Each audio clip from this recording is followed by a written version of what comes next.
पथ अजीर बिहारी। राम सिया राम जय जय राम। राम सिया राम जय जय राम।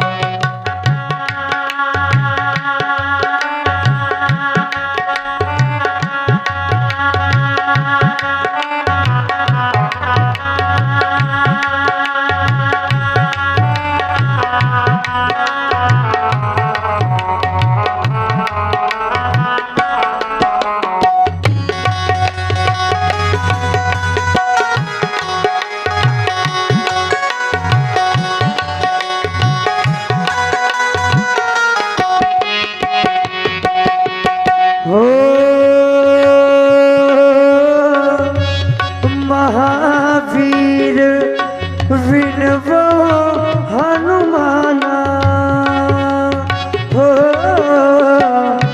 राम जासो जैसे आप बखाना। राम सिया राम जय जय राम।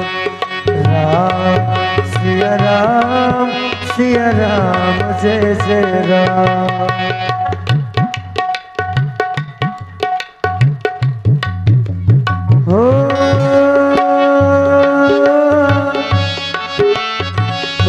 करी प्रणाम राम है त्रिपुरारी। हो हरसी सुधा समगिरा उचारे। राम सिया राम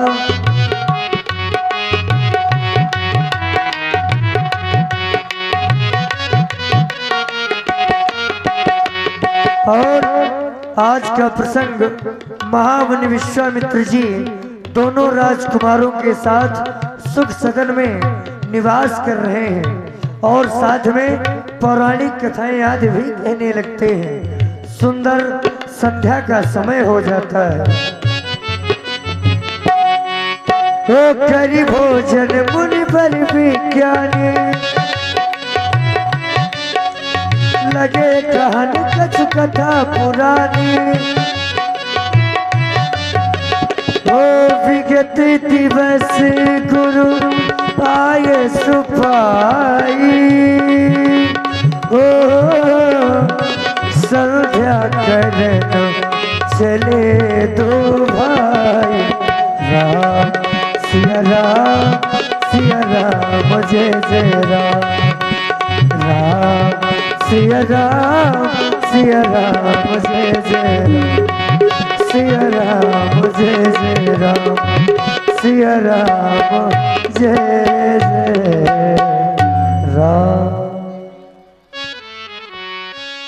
ओ विगत दिवस गुरुआय सो पाई। संध्या करना चले दो भाई। संकेत प्राप्त हुआ करी भोजन मुनिवर विज्ञानी। ये जब मानव को ये शरीर प्राप्त हो जाता है तो सबसे पहले यदि इस मनुष्य के द्वारा किसी वस्तु की खोज यदि की जाती है तो भोजन की जाती है। प्रत्येक व्यक्ति ये चाहता है मुझे अच्छा भोजन प्राप्त हो, लेकिन जीवन में केवल भोजन ही महत्व नहीं है। जीवन में भोजन से यदि अधिक महत्व है कोई वस्तु तो वो है भजन। ऐसा क्यों?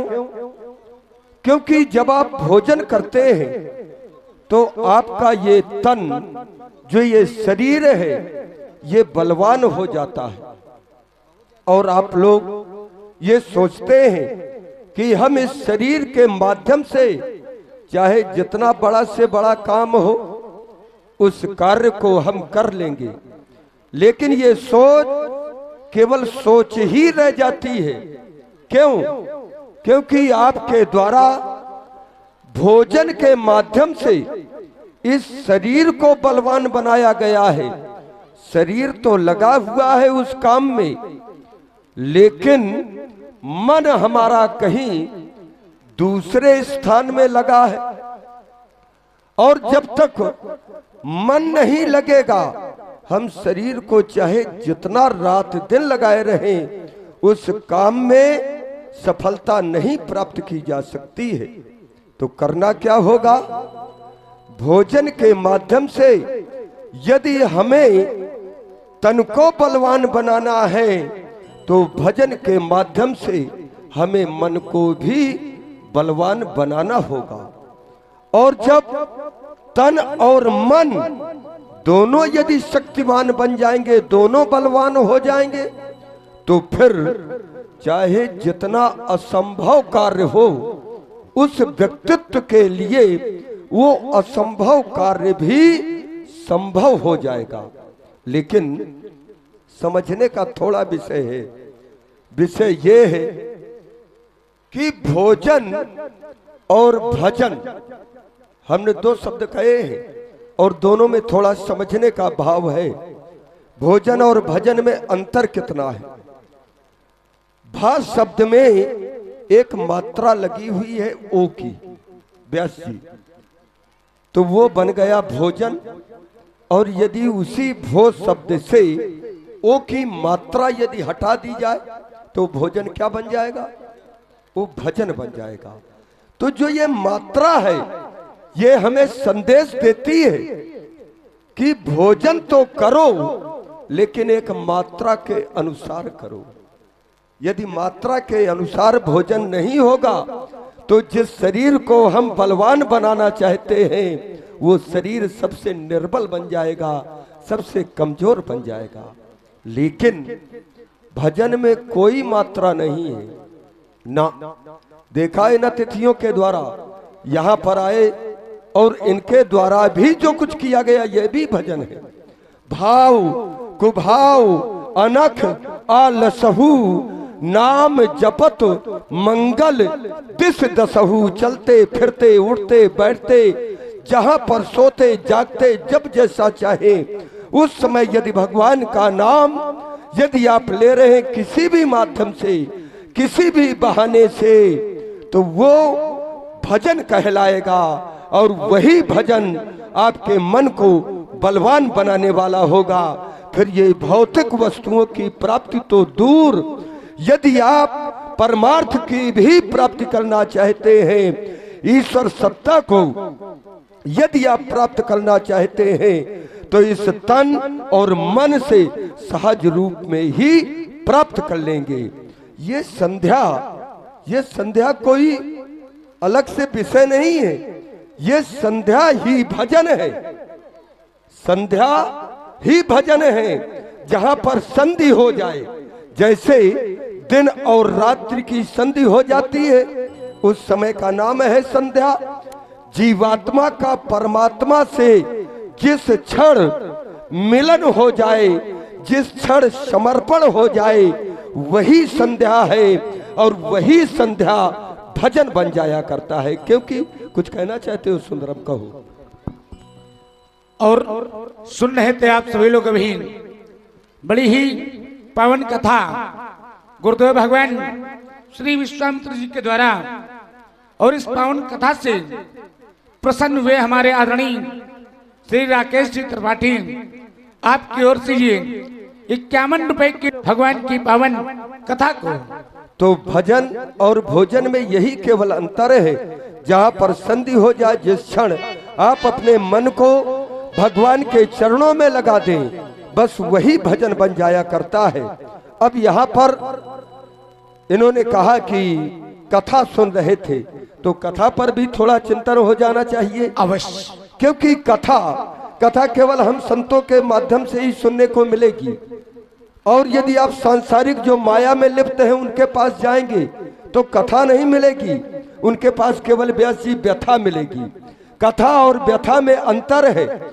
यदि कथा आप सुनेंगे तो वो भवसागर से पार करने का कार्य करेगी, और यदि माया में लिप्त जो प्राणी है इनके पास जाएंगे, व्यथा सुनेंगे, वो अपना दुख बतलाएंगे, वो अपनी समस्या बतलाएंगे, तो इससे ये भवसागर से कल्याण होने वाला नहीं है। ये 84 लाख योनियों में पढ़ने वाली ये व्यथा है, इसलिए कथा में सार है और यही सत्य है, क्योंकि भजन ही जीवन में सत्य है। उमा कहूँ मैं अनुभव अपना और सत्य हरि भजन, ये जगत सब सपना।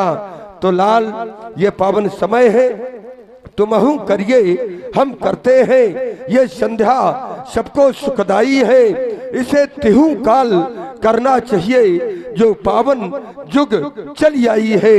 ये संध्या तर्पण जप हवन यज्ञ सब नित्य कर्म करना चाहिए, और भव सागर से यदि तरना है तो हरि सुमरन करना चाहिए।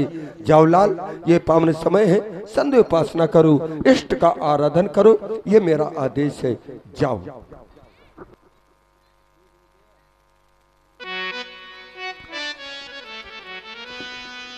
हो विगत दिवस गुरु आय सो पाई, संध्या करना चले तो वो भाई, संध्या करना चले दो भाई। कुमार लक्ष्मण, तुमने सुना अभी अभी हमारे परम पूज्य श्री गुरुदेव भगवान के द्वारा नित्य प्रत की भांति आज भी संध्या वंदन करने का परम आदेश प्राप्त हुआ। अरे हां, सुना क्यों ना होगा, क्योंकि हम दोनों बंधु तो नित्य प्रति गुरुदेव भगवान के द्वारा धर्म की शुभ चर्चाएं सुना करते हैं,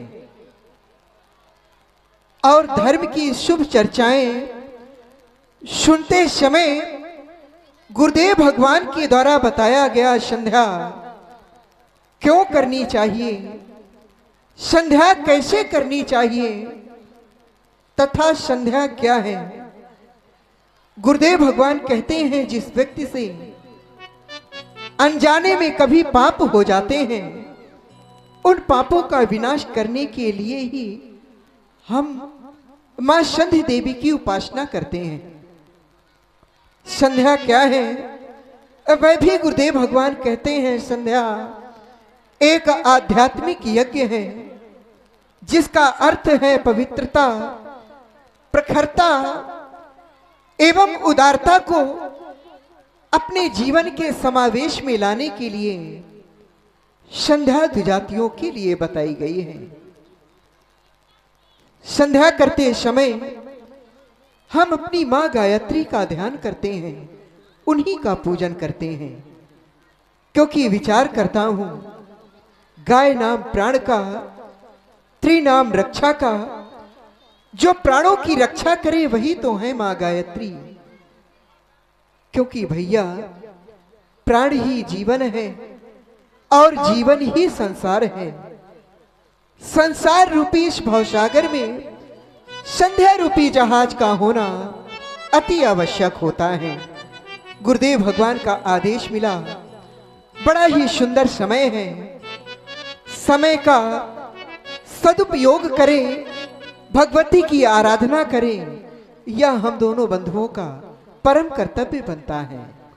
हे मां, नित्य प्रत की भांति आज भी हम दोनों बंधु अपने हृदय के सुमन आपके चरणों में समर्पित कर रहे हैं, उन्हें स्वीकारें। माता या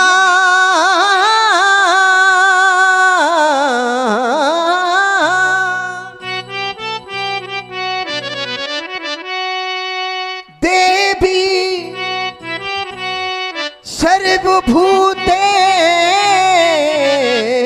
सर्वभूतेषु संध्या रूपेण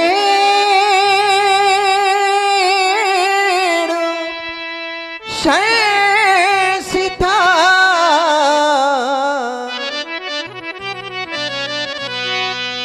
नमस्तस्यै नमस्तस्यै नमस्तस्यै नमो नमः। बड़ा ही पावन समय है। अभियान